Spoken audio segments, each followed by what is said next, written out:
कि भारत के संविधान को पूरी तरह नकार दिया गया था, देश को जेल खाना बना दिया गया। हिंदुस्तान के कॉन्स्टिट्यूशन को कोई शक्ति नहीं छू सकती। संविधान की रक्षा हम करेंगे। हमारी कॉन्स्टिट्यूशन को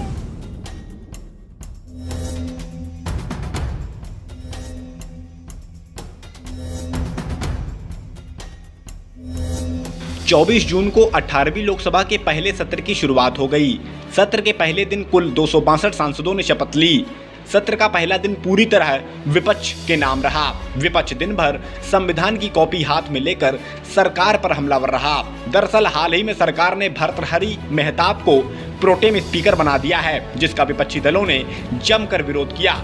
सत्र के पहले ही विपक्षी दलों ने संसद के बाहर संविधान हाथ में लेकर नारेबाजियों के साथ प्रदर्शन किया। इस दौरान राहुल गांधी ने मीडिया से कहा कि हिंदुस्तान के संविधान को कोई शक्ति नहीं छू सकती। जो आक्रमण प्रधानमंत्री जी अमित शाह जी कॉन्स्टिट्यूशन पर, संविधान पे कर रहे हैं, वो हमारे लिए एक्सेप्टेबल नहीं है, वो हम होने नहीं देंगे। इसीलिए हमने कॉन्स्टिट्यूशन ओथ लेते हुए हमने कॉन्स्टिट्यूशन पकड़ा था।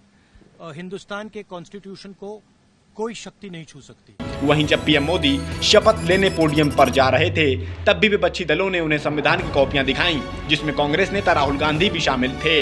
नीट परीक्षा में धांधली मामले को लेकर भी विपक्ष सरकार पर पहले ही दिन हमलावर रहा। जब शिक्षा मंत्री धर्मेंद्र प्रधान शपथ लेने के लिए आ रहे थे, तभी विपक्षी सांसदों ने नीट नीट शेम शेम के नारे लगाए।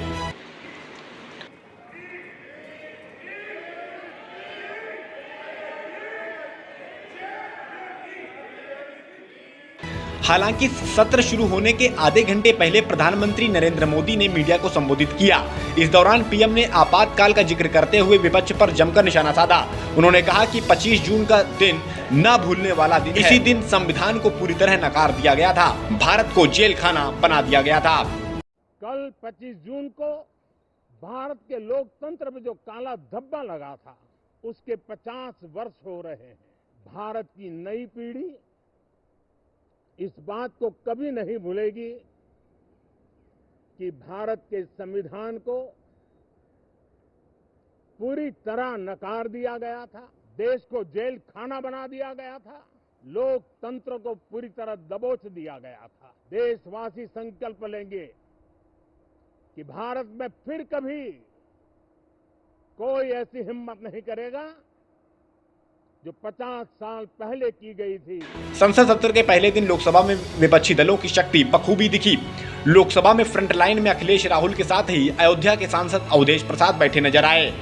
अखिलेश सपा सांसदों के साथ संविधान की प्रतियां लेकर संसद में पहुंचे थे। जाहिर है कि संसद का पहला ही सत्र एनडीए सरकार के लिए काफी चुनौतीपूर्ण रहने वाला है, क्योंकि पिछले 10 साल में ये पहला मौका है जब भारतीय जनता पार्टी अल्पमत में है और उसे गठबंधन की मदद से सरकार बनाना पड़ा है। अब संसद में पीएम मोदी की ताकत वैसी नहीं है जैसी पहले थी। अब सरकार को मजबूत और संयुक्त विपक्ष का सामना करना होगा। कांग्रेस ने अब दुगनी शक्ति के साथ सदन में वापसी की है, तो वहीं कई क्षेत्रीय दल भी काफी मजबूती के साथ उभरकर सामने आए हैं। मोदी के लिए एक चुनौतीपूर्ण बात यह भी है कि उन्हें संसद के दोनों सदनों में गांधी परिवार के सांसदों का सामना करना होगा। राज्यसभा में सोनिया गांधी, लोकसभा में राहुल गांधी तो हैं ही, अब वायनाड से प्रियंका गांधी भी जीतकर लोकसभा आ सकती हैं, क्योंकि उनकी वहां जीत लगभग तय मानी जा रही है। इस सत्र की सबसे खास बात यह भी है कि ऐसे कई मुद्दे हैं जिन पर विपक्ष सरकार को घेरने के लिए तैयार बैठा है। पिछले सत्र के छूटे मुद्दे तो हैं ही, साथ ही विपक्ष कई नए मुद्दों पर भी सरकार को घेरेगा। अडानी अंबानी के साथ पीएम के रिश्तों पर सवाल उठाए जाएंगे, चुनावी चंदे पर सरकार को आड़े हाथ लिया जाएगा, फर्जी एग्जिट व ओपिनियन पोल्स के जरिए शेयर मार्केट का घोटाला हो या Agniveer, NEET paper leak, rail दुर्घटना, जातिगत जनगणना, आतंकवादी हमले, नई न्याय संहिता जैसे दर्जनों मुद्दे जिन पर सरकार के लिए जवाब देना बिल्कुल भी आसान नहीं होगा। देखना दिलचस्प होगा कि सरकार इन मुद्दों का सामना कैसे कर पाएगी।